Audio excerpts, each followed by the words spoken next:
Bismillahirrahmanirrahim. Assalamualaikum warahmatullahi wabarakatuh.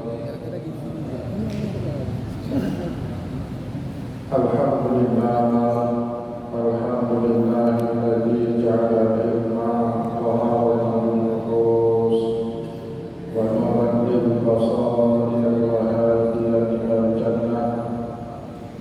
Asyhadu an la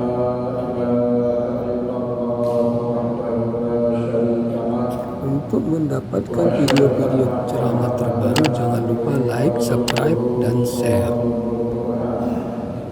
Allahumma sholli wa sallim ala rasulika karim Muhammad sallallahu alaihi wasallam wa ala alihi wa ashabihi wa man tabi'ahum bi ihsanin ila yaumiddin. Summa amma ba'du.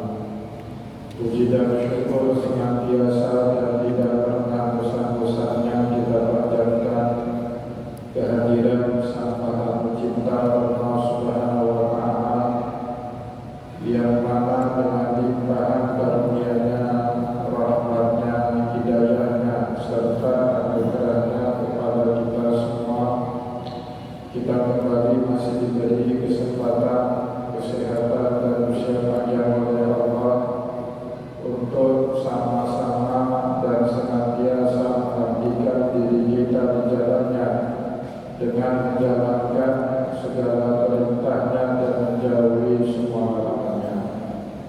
Salawat dan salam juga tidak pernah lupa pula kita haturkan kepada junjungan alam Nabi besar Muhammad sallallahu alaihi wasallam, di mana beliau telah bersabda dalam sebuah hadis, "Man salaka tariqan yaltamisu fihi ilman, sahalallahu lahu bihi tariqan ilal jannah."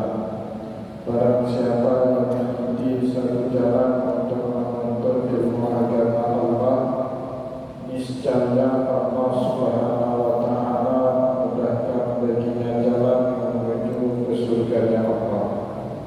Bapak Ibu kaum muslimin dan muslimat jamaah salat maghrib yang dimuliakan oleh Allah, mari pada kesempatan malam maghrib yang mulia ini, sambil kembali kita menginap di rumah Allah dan juga sambil kita menunggu datangnya pelaksanaan sholat isya berjamaah, mari Bapak Ibu kaum muslimin dan muslimat yang dimuliakan oleh Allah, kita kembali melanjutkan pengajian fikih kita dengan kitab Al-Fiqh Islami wa Adillatuhu karya Syekh Wahbah Az-Zuhaili rahimahullahu ta'ala. Dan insyaallah pada kesempatan malam ini kita kembali akan melanjutkan pengajian kita dengan ahkamul ji'alah, hukum yang berkaitan dengan janji untuk memberikan hadiah kepada orang lain, promise for reward, janji untuk memberikan hadiah kepada orang lain jika apa yang kita inginkan bisa dikerjakan oleh orang tersebut. Dalam syariat hal ini disebut dengan ji'alah. Kita berjanji sama karyawan kita, siapapun di antara kalian yang bisa mencapai target penjualan barang dan jasa dari perusahaan, tahun ini akan diberikan tiket umrah, pulang pergi. Itu ji'alah Bapak. Maka kalau kemudian karyawan kita bisa memenuhi target penjualan yang ditargetkan oleh perusahaan, kita sebagai owner dari perusahaan wajib untuk menepati janji di awal. Harus kita berikan tiket pergi umrahnya tersebut. Ini disebut di dalam syariat dengan ji'alah. Namun demikian, para ulama berbeda-beda pendapat dalam memahami ji'alah ini. Apakah ji'alah ini Yang pertama, Bapak Ibu, pendapatnya ulama yang bermazhab Hanafi. Mereka berfatwa la tajuzu al-jihalatu indal Hanafiyati lima fiha minal gharari. Tidak diizinkan, tidak boleh hukumnya dalam syariat menurut fatwa-fatwa para ulama yang bermazhab Hanafi lima fiha minal gharari, karena menurut mereka dalam jihalah tersebut ada gharar, ada ketidakjelasan, ya, terutama jihalatul amal, mengenai kerja yang diminta, ya, seperti tadi misalnya, ya, targetnya. Nah, kalau menurut mazhab Hanafi hal itu tidak dibenarkan. Wal mudah, begitu juga masanya kapan, jika, ya, apakah sampai akhir tahun, atau kalau bagaimana jika targetnya sudah tercapai sebelum tutup akhir tahun. Nah, ini dianggap ada ketidakjelasan.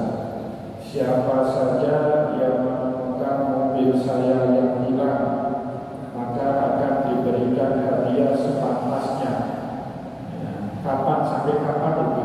Apakah jika ketemunya 10 tahun lagi masih berlaku janji di awal tadi? Bagaimana jika mobilnya itu sudah rusak parah pada saat ditemukan? Tentu bisa membuat harga mobil menyusut. Katakanlah harga mobil itu kalau dijual 200 juta pasaran, tetapi pada saat ditemukan keadaannya sudah rusak. Kalau dijual menyusut harganya, apakah itu masih berlaku jihalah? Nah, kemudian apakah mobil itu sampai kapan masa ketemunya? 1 tahun kan, 2 tahun kan? Nah, ini Bapak Ibu ada ketidakjelasan menurut fatwa-fatwa dalam mazhab Hanafi. Maka oleh sebab itu mereka tidak mengizinkan transaksi jihalah di dalam muamalah atau transaksi sehari-hari kita. Ada 2 hal yang tidak jelas: pekerjaan yang tidak jelas, wal mudah, begitu juga masa berlakunya jihalah tersebut. Kiasan ala sa'iril ijarat, ini dikiaskan oleh para ulama yang bermazhab Hanafi kepada semua transaksi sewa menyewa. Jadi di dalam mazhab Hanafi, Bapak Ibu, jihalah itu dipahami sama dengan transaksi sewa menyewa. Berarti saat kita menjanjikan sesuatu kepada orang lain dan orang lain itu melakukan apa yang kita inginkan, apa yang kita minta, secara tidak langsung kita sebenarnya sedang mengupah orang tersebut. Tetapi Bapak Ibu, kalau dalam sewa menyewa dibolehkan, kenapa? Harus dijelaskan upahnya berapa, kerjanya apa, masa kerjanya sampai kapan, itu harus dijelaskan. Sedangkan jihalah tidak ada. Bagaimana cara mendapatkannya, sampai waktu kapan mencari barang yang harus ditemukan, kemudian berapa upahnya sesuatu itu, atau diberikan hadiah sepantasnya itu berapa. Tidak tersebut beda dengan kontrak kerja. Maka oleh sebab itu di dalam ijazah sebagaimana yang sudah kita jelaskan pada pertemuan yang lalu, allati yushtaratu laha ma'lumiyatul amali wal majur wal mujrati wal mudah, setidaknya disyaratkan 4 hal sehingga transaksi sewa menyewa kita sah di dalam syariat. Yang pertama, maklumatul amal, jelas kerjanya apa. Jadi saat kita menyewa tenaga orang lain, ya, karena ijazah itu sebagaimana yang kita jelaskan pada pertemuan yang lalu ada 2, sewa menyewa barang, sewa menyewa jasa. Sewa menyewa jasa itu masuk ke dalam pembahasan ijazah. Bapak Ibu mempekerjakan orang, ya, untuk buat rumah atau membersihkan rumah kita atau kerja di toko kita, itu bagian daripada ijazah, tapi bentuknya jasa. pesan Bapak Ibu, yang pertama harus dijelaskan dengan terang benderang maklumatul amal, kerjanya dia apa. Apakah cleaning service merangkap sebagai security? Kalau di bank itu Pak, security merangkap sebagai hostess, pelayan pertama yang menyambut nasabah. Dia tidak hanya sebatas security, tetapi kalau di perusahaan yang lain misalnya di kantor pos atau di kantor PLN, security-nya kan tidak bertugas menyambut nasabah. Nasabah nanti ada pelayanan yang lain, bagian pelayanan yang menyambut, itu harus dijelaskan secara detail. Yang pertama. Yang kedua, wal ma'jur, berapa target pekerjaan atau kuantitas dan kualitas pekerjaan yang harus dia lakukan, itu juga harus dijelaskan di dalam akad. Yang ketiga, al-ujrah, berapa biaya dari sewa menyewa tersebut. Kalau jasa berarti berapa upahnya. Upahnya itu digaji harian atau mingguan atau bulanan atau tahunan, atau nggak digaji, cuma dia mendapatkan bagi hasil. Kalau perusahaan untung dia dapat sekian bagi hasil. Itu harus dijelaskan di awal. Mudah, begitu juga masa berlakunya transaksi sewa menyewa. Berhubung Bapak Ibu, transaksi sewa menyewa itu bukanlah transaksi yang memutus, ya. Jadi tidak ada pemutusan kepemilikan di dalam transaksi sewa menyewa, sebagaimana dalam transaksi jual beli. Jadi dalam transaksi jual beli, akadnya itu memutus hubungan kepemilikan barang dari barang sebelumnya milik penjual menjadi kemudian barang tersebut menjadi pembeli. Kalau dalam transaksi sewa menyewa cuma beralih manfaat saja, si penyewa berhak menggunakan manfaat dari barang yang dia sewa, tetapi kepemilikan tetap ada pada tangan seorang pemberi sewa. Itu bedanya transaksi sewa menyewa dengan jual beli. Nah, dalam ji'alah Bapak Ibu, keempat hal tersebut tidak jelas. Oleh sebab itulah ulama yang bermazhab Hanafi berfatwa ji'alah ini tidak dibolehkan di dalam syariat. Berbeda halnya dengan para ulama yang bermazhab Hanafi, yaitu jumhur ulama. Menurut jumhur ulama, wa tajusul ji'alatu syar'an, hukumnya boleh Bapak Ibu melakukan janji di awal kepada orang untuk melakukan perbuatan yang kita inginkan. Hukumnya boleh. Promise dari to reward atau promise for reward, janji untuk memberikan hadiah kepada orang yang bisa melakukan apa yang kita inginkan. Hukumnya boleh menurut jumhur ulama. Indal malikiyati wa syafi'iyati wal hanabilati, menurut ulama yang bermazhab Maliki, ulama yang bermazhab Syafi'i, dan juga ulama yang bermazhab Hambali, semuanya mereka setuju ji'alah itu beda dengan ijarah. Ji'alah janji di awal, sedangkan ijarah itu sewa menyewa yang semuanya harus jelas di awal. Kalau ji'alah tidak harus jelas. Jadi boleh kita menji'alahkan, menjanjikan sesuatu kepada orang lain, walaupun bentuk janji kita kepada orang lain tersebut tidak jelas. Seperti tadi contohnya, siapa saja yang menemukan dompet saya yang tercecer akan diberikan hadiah sepatutnya. Itu kata sepatutnya itu abstrak sekali Bapak. Boleh 100.000, boleh 50.000, boleh bahkan 1 juta rupiah, 2 juta, tidak ada ketentuan di situ, ya. Dari mana para ulama atau jumhur ulama membolehkan ji'alah di dalam transaksi muamalah?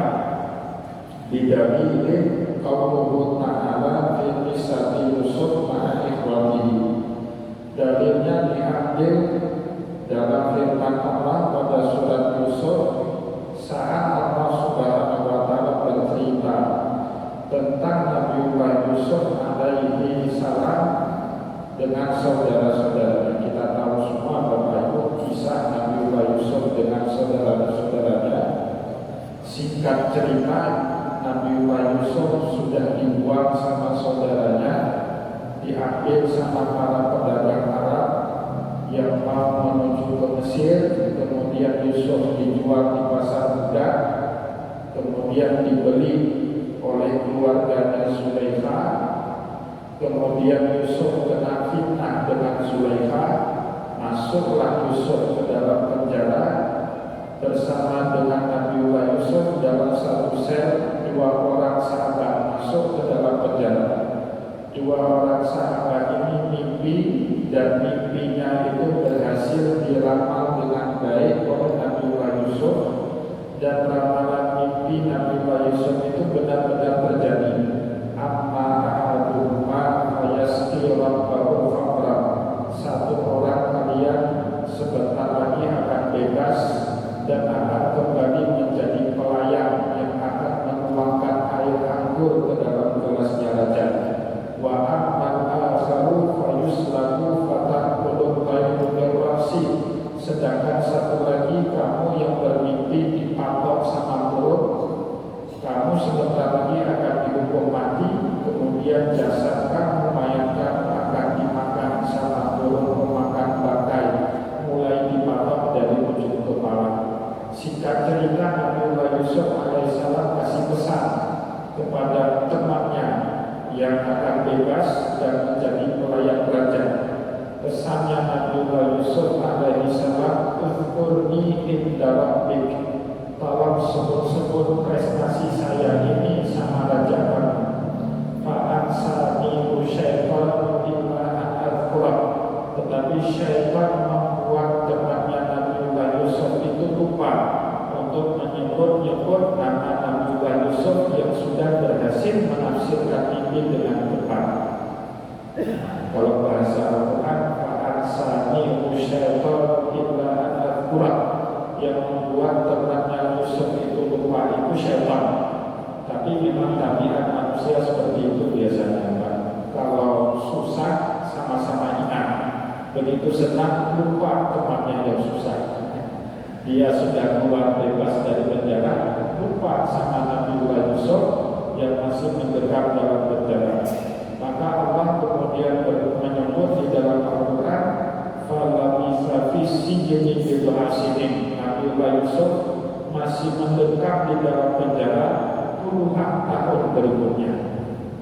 Syariatnya seperti itu, tetapi hakikatnya Bapak Ibu, Allah Subhanahu wa taala itu cemburu karena Nabiullah Yusuf tidak minta pembebasan dirinya kepada Allah, tetapi dia mengiba kepada temannya agar menyebut-nyebut prestasi Yusuf kepada seorang raja manusia, dan itu membuat Allah cemburu dan marah kepada Yusuf. Yusuf, kau ini nabi, kau punya akses langsung minta kepada dirimu, dan kamu sendiri yang minta untuk dimasukkan ke penjara.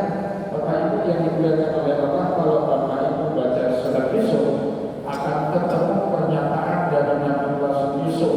Qala rabbi sijnu ahabbu ilayya mimma yad'unani ilayhi.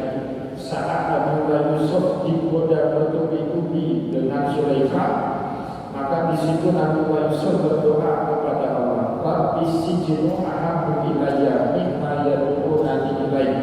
Ya Allah, penjara lebih aku sukai daripada saya harus melakukan zina dengan godaannya Zulaikha.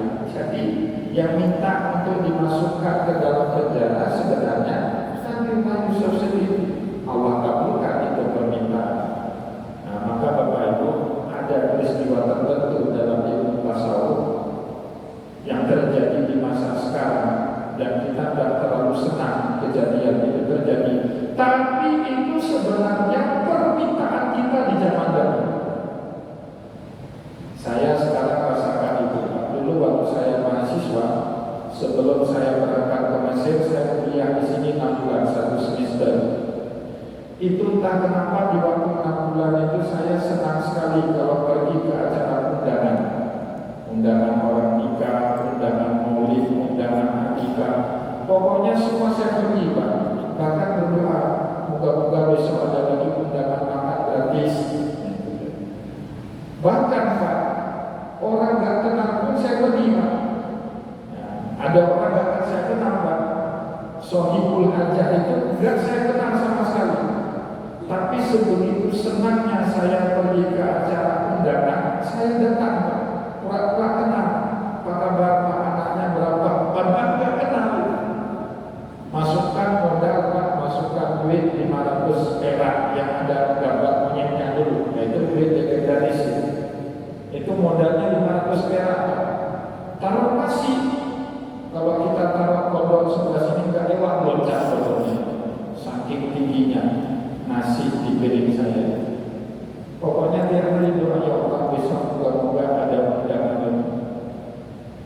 Tapi sekarang Pak, kalau bisa saya jangan diundang lagi, Pak. Akhirnya saya berdoa, kayaknya ini doa saya yang baru terkabul sekarang. Dulu nggak banyak orang undang, Pak. Sekarang ya Allah, kadang-kadang makan siang ada 4 undangan, makan malam 2-3 undangan. Apalagi sekarang musim Maulid. Masya Allah. Berarti undangan sekarang sebenarnya apa? Jawaban Allah terhadap doa saya yang tertunda. Nah, maka kita nggak boleh marah. Nah, saya walaupun bagaimanapun berkomitmen penuh untuk memenuhi undangan-undangan itu sekarang. Kemarin hari Minggu, Pak, saya ceramah di Masjid Al-Falah Sigli subuh. Ternyata di Sigli itu ada tradisi di kampung Asar, maulidnya pagi-pagi, Pak. Habis ceramah langsung ada kaburi maulid. Masya Allah, pagi-pagi. Heran juga saya orang seperti itu.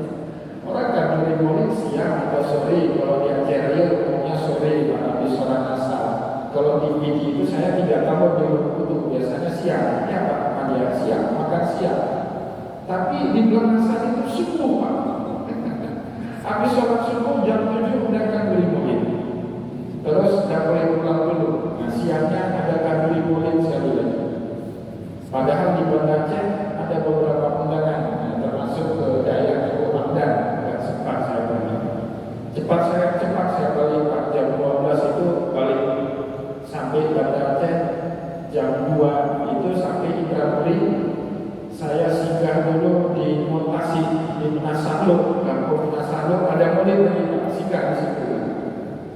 Nah, sampai ke rumah jam 3, hampir jam setengah 4, istirahat sebentar, undangan maulid lagi di masjid. Nah, berusaha, kenapa? Itu doa saya dulu, Pak. Walaupun menderita betul sekarang, memenuhi undangan maulid itu nggak segampang seperti dulu, ya. Malamnya Pak, ada lagi undangan di Rambu. Ada jamaah kita meninggal dunia, Pak Yunus Ilyas, Allah biarkan. Hari 7 undangan, datang lagi saya, Pak, ke situ. Masya Allah. Makanya dalam 3-4 hari ini naik berat badan saya 1 kilo. Nah, itu doa yang tertunda, ya. Jadi Nabi Yusuf itu masuk penjara gara-gara doa dia sendiri. Maka Allah itu agak marah sama Yusuf. Sudah masuk penjara, maunya kan kalau dia minta kebebasan, doanya ke Allah. Jangan minta sama teman satu sel itu. Nah, maka Allah menghukum Nabi Yusuf itu cara ulama tasawuf membaca ayat, memahami ayat seperti itu. Fala bisa fisijini bid'asini, sehingga Yusuf mendekam puluhan tahun lagi. Nah, singkat cerita Bapak Ibu, akhirnya Raja Mesir itu mimpi melihat sabah baqaratin simanin ya'kuluhun nasabu'un hijab wa sabah sumulatin khudrin wa ukhra yabisan.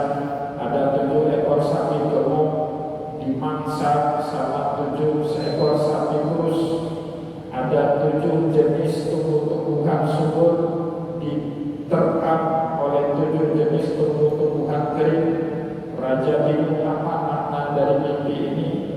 minta pendapat sama menteri-menterinya menjawab qalu atbasana wa ma nahnu bitabbil ahlami bi'alimin. Kami tidak bisa, tidak ngerti caranya mengambil mimpi. Didengar percakapan raja sama para menteri sama pelayannya tadi. Kemudian pelayannya kasih tahu raja-raja, dulu saya punya teman satu sel berjalan dengan saya, jago dia menafsirkan mimpi. Siapa namanya? Yusuf, bawa kemari dia. Nah, didatangkanlah Nabiullah Yusuf ke istana raja. Raja menceritakan mimpinya kepada Yusuf. Nabiullah Yusuf dengan ilham yang Allah berikan kepada dirinya dengan tepat berhasil menafsirkan mimpinya raja. Nah, raja merasa berhutang budi kepada Yusuf. Kemudian raja menawarkan, Yusuf, kamu minta apapun pasti aku kabulkan. Ya, kata raja kepada Nabiullah Yusuf alaihissalam, innaka ladaina al-yawma makinun amin. Hari ini kamu orang terhormat di kalangan kami, silakan minta apapun. Tapi Nabiullah Yusuf cuma minta dijadikan seorang menteri keuangan. Qala ja'alni ala khazainil ardi inni hafidhun alim. Singkat cerita, Yusuf diangkat. Nah, Bapak Ibu yang dimuliakan oleh Allah, benar 7 tahun berturut-turut masa panen melimpah ruah, tetapi mereka harus hidup hemat. Nah, nggak boleh buang-buang makanan. Yang lainnya fadaruhu fi sumbulihi ila qalilan mimma ta'kulun. Semuanya dibiarkan pada tunasnya. Jadi kalau padi itu Pak disimpan dengan batang-batangnya itu lebih tahan lama daripada disimpan dalam bentuk beras. Ilmu pertanian seperti itu pertama sekali sudah dikenal sama Nabiullah Yusuf ribuan tahun sebelum Masehi. Kalau di kampung-kampung biasanya orang Pak dengan gabah, ya, gabah padi disimpan lebih tahan lama daripada kita simpan tadi dalam bentuk beras utuh dia. Nah, ilmunya ribuan tahun yang lalu Nabiullah Yusuf sudah punya. Nah, maka caranya dengan ilmu. Kalau dengan ilmu Pak, seorang pemimpin yang punya ilmu, betapapun krisis yang dihadapi negeri itu, dia punya 1000 solusi menyelesaikan masalah umat. Bukannya seperti calon pemimpin kita ya. Kadang-kadang malu kita dengar debat seperti solusi menyelesaikan UMKM seperti apa. Nah, disuruh jual air kelapa muda. Kalau seperti itu nggak usah jadi calon bupati, Pak Gaji itu bisa. Kalau angkat sekedar kelapa muda. Tapi pemimpin hebat Pak, sebetapa besar pun krisis yang dihadapi, di kepala dia itu punya 1000 solusi. Dan solusinya itu tepat, cuma dia tinggal pilih yang paling tepat untuk dipraktekkan, untuk dijalankan di tengah masyarakat. Itulah kenapa itu seorang pemimpin yang berilmu seperti dulu Nabiullah Yusuf bisa menyelamatkan bangsa Mesir dari musim kemarau panjang. Nah, Bapak Ibu, ternyata kemarau panjang itu bukan hanya terjadi di Mesir 7 tahun kemudian kemarau berturut-turut, tetapi terjadi di seluruh dunia, termasuk saudara-saudaranya Yusuf yang puluhan tahun lalu membuang Yusuf. Mereka tinggal di negeri Madian. Madian itu di daerah Jordania sekarang. Akhirnya orang-orang Jordan, orang-orang Madian mendengar kabar satu-satunya negara yang punya swasembada pangan yang tidak terpengaruh dengan 7 tahun kemarau berturut-turut ini bangsa Mesir. Eksoduslah umat manusia semua ke Mesir, termasuk 11 orang saudaranya Yusuf datang mereka. Nah, tapi Bapak Ibu, mereka tidak kenal lagi Yusuf. Yusuf sudah gagah, sudah punya jabatan, sudah punya singgasana dan istana. Mereka tidak kenal lagi Yusuf. Tapi Yusuf masih ingat betul, ini orang yang buang saya. Biasanya gitu Pak. Saya itu dengan orang yang pernah menyakiti saya itu masih ingat semua di sini. Tapi orang yang baik sama saya lupa semua. Itu genetik manusia. Nah, orang yang jahat sama saya dulu sampai hari ini terekam baik namanya di sini. Tapi orang yang baik sama kita lupa. sudah genetiknya manusia ya. Datang mereka minta disuka, minta bantuan kepada Yusuf kasih. Tapi Nabiullah Yusuf buat apa namanya ya, buat strategi. Ya, dia taruh apa namanya gelas raja, diambil gelas raja, cawan-cawan raja itu dimasukkan ke dalam bekal saudara-saudara. Karena di masa lalu itu Pak, hukuman pencuri di Mesir dulu dijadikan budak. Jadi kalau kedapatan orang mencuri, apalagi barang raja yang dicuri, maka orang tersebut dijadikan budak. Maka fa'adzana mu'adzinun ayyatuhal qiru innakum nasarikun. Nabiullah Yusuf buat skenario, buat rekayasa. Disuruhnya awalnya ambil cawan raja, taruh dalam bekal saudaranya. Saudara seayah si ibu namanya Bunyamin. Bunyamin ini seayah dan si ibu dengan Nabiullah Yusuf alaihissalam. Nah, ditaruh ke dalam bekalnya Bunyamin, cawannya raja. Kemudian dia minta kepada para polisi di Mesir untuk berteriak, fa'adzana mu'adzinun ayyatuhal qiru innakum nasarikun. Kalian bangsa Madian, kalian ini pencuri cawannya raja. Nah, maka marahlah mereka. Bagaimana kami mencuri? Kami ini orang yang meminta belas kasihan kepada kalian. Tidak mungkin kami mencuri. Nah, maka Bapak Ibu, diceritakan oleh Allah di dalam surat Yusuf, qalu nafidu su'al maliki wa liman ja'a bihi hibbu ba'irin wa ana bihi zahin. Kami ini baru saja kehilangan cawan Raja Mesir. Raja Mesir hilang cawannya. Kata Nabi Yusuf alaihissalam, wa liman ja'a bihi hibbu ba'irin wa ana bihi zahin. Siapapun yang bisa menemukan cawan raja itu bawa kembali, maka kami akan kasih sukatan gandum sebanyak pikulan 1 kota besar. Dikasih hadiah. Ayo, siapa yang bisa kembalikan? Padahal Nabiullah Yusuf sengaja ditaruh itu di dalam bekalnya saudaranya sendiri, Bunyamin ya. Jadi Bapak Ibu, dengan kisah itulah jumhur ulama membolehkan namanya ji'alah dalam transaksi muamalah. Kalau ji'alah ini tidak dibolehkan, mana mungkin Allah Subhanahu wa Ta'ala mengangkat kisah ini di dalam Al-Quran. Nabiullah Yusuf berjanji, qalu nafidu su'al malik, kami kehilangan cawannya raja. Waliman ja'a bihi, barang siapa yang bisa menemukan cawan raja kami yang hilang, hindu ba'irin, dia akan dapat gandum sebanyak 1 kotak, sebanyak pikulan 1 kotak.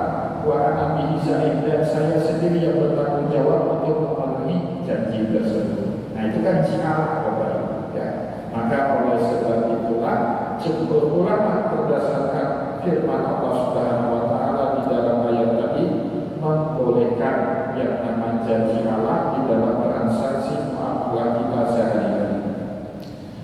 Wa bidalil maja'a fi sunnati, itu dari dalam Al-Quran. Adapun dalil di dalam sunnahnya Rasulullah bisa ditemukan di dalam cerita min akhdil ujrah ala ruqiyati bil fatihati au qul Quran, dari kisah sahabat Nabi yang meminta atau dijanjikan upah kalau dia bisa menyembuhkan 1 kepala suku, dan akhirnya kepala suku tersebut bisa disembuhkan dengan bacaan ruqyah ayat Al-Quran.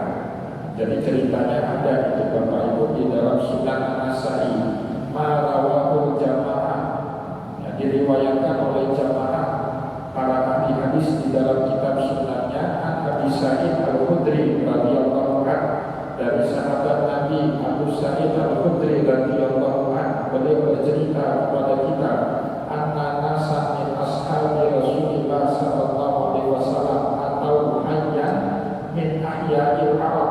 Suatu hari sejumlah sahabat Rasulullah diutus sama Nabi untuk berdakwah ke satu perkampungan Badui di tengah-tengah gurunnya Arab. Falam yukirunahum ayyudayyifunahum, tetapi mereka menolak menerima para sahabat Nabi. Sahabat Nabi ini gak tidak disambut dengan lapang dada, justru diusir. Sudah mau dakwah, nggak diterima, diusir. Nah, jadi pengusiran saat berdakwah itu bukan hanya terjadi di zaman sekarang, dari dulu sudah seperti itu, diusir, nggak diterima. Akhirnya mereka keluar dari kampung itu, dirikan kemah di perbatasan di luar kampung tersebut. Fatai namahu kadalik, dalam keadaan mereka terusir dan mendirikan kemah di pinggiran kampung tersebut. Idladaba sayyidul alikal kaum, tiba-tiba kepala suku dari kaum itu disengat sama Akrab, kalajengking.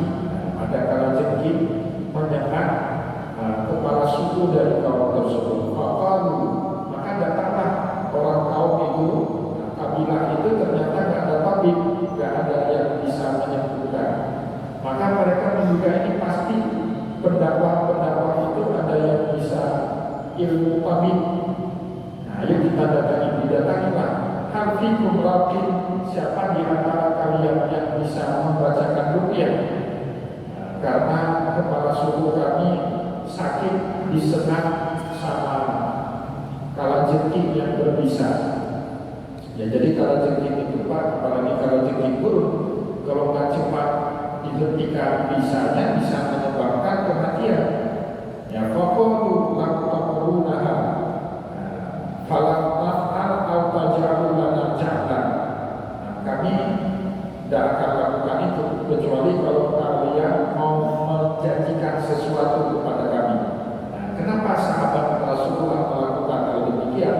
Padahal dakwah itu kan nggak boleh pakai embel-embel, nggak boleh pakai janji ini janji itu. Karena Bapak Ibu, mereka orang di suku itu telah menolak, tidak beramah, tidak punya sikap ramah dalam menyambut para sahabatnya Rasulullah SAW, sehingga mereka menolak untuk membacakan ruqyah kepada kepala suku itu kecuali kalau dijanjikan sesuatu. Nah, akhirnya orang-orang suku ini sepakat, faja'alu lahu qadibun syatan. Oke, kalau seperti itu, kalau kamu bisa menyembuhkan kepala suku kami berjanji akan memberikan beberapa ekor kambing sepatutnya kepada kalian sebagai hadiah. Faja'ala rajulun yaqra'u bi ummil Qur'an, maka kata Abu Sa'id Al-Khudri, ada seorang sahabat dari kalangan kami datang membacakan Ummul Qur'an, surat Al-Fatihah. Wa yajma'u musaqahu, setelah dia bacakan Al-Fatihah, air liur dia itu diludah ke tangannya. Wa yatafattalu fa bara'a rajul, kemudian diusapkan air liurnya itu ke tempat yang disengat dengan kalajengking. Fa bara'a rajul, tiba-tiba sakitnya itu sembuh. Itu karomahnya para sahabat. Dulu saya sering cerita kisah ini, Bapak Ibu. Ali bin Abi Thalib dalam perang Khaibar, saat mau ditunjuk sama Rasulullah menjadi panglima perang Khaibar, Ali itu sedang demam berat, menggigil, matanya merah kayak mau copot. Bahkan Ali pun sholat nggak lagi sambil berdiri karena nggak sanggup. Biasanya kalau kita demam berat, kalau ruku itu kan bola mata kayak terasa mencopot. Maka Rasulullah tanya, Aina Ali, mana si Ali? Kok nggak nampak hari ini? Saya mau menunjuk dia sebagai jenderal baru. Para sahabat melapor, ya Rasulullah, Ali itu sedang sakit, demam parah. Udah, jenderalnya saya aja. Ali lagi sakit. Tapi Rasulullah tidak mau. Tetap Ali, panggil, bawa kembali Ali bin Abi Thalib, dibawa. Ternyata betul menggigil, lagi demam Ali bin Abi Thalib. Maka Rasulullah membaca Al-Fatihah, kemudian diludah ke mukanya Ali. Diludah. Fabat wa'al, tiba-tiba Ali sembuh dengan sendiri. Tapi Bapak Ibu jangan ditempelin sama orang. Menjaga itu Rasulullah, sahabat Nabi beda itu, ya, makamnya beda itu. Ya, kalau Rasulullah pasti diludahi sama Rasulullah, sembuh. Ali bin Abi Thalib diserahkan jiwa bendera perang kepada Ali, dia akan menjadi jenderal. Wah, senang sekali Ali bin Abi Thalib.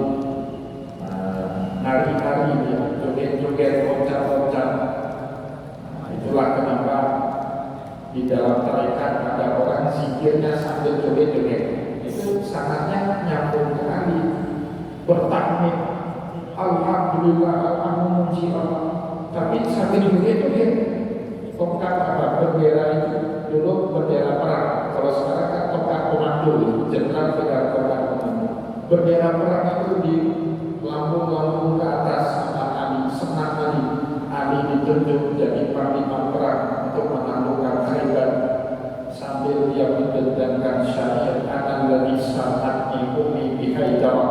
Sayalah seorang laki-laki yang dulu dinamakan oleh ibuku dengan Haidar, macan tutul. Jadi nama Ali itu macan tutul, nama pemberian ibunya diubah sama Nabi Muhammad jadi Ali, orang yang berkedudukan tinggi. Kan gak enak dengar nama orang Haidar, macam itu.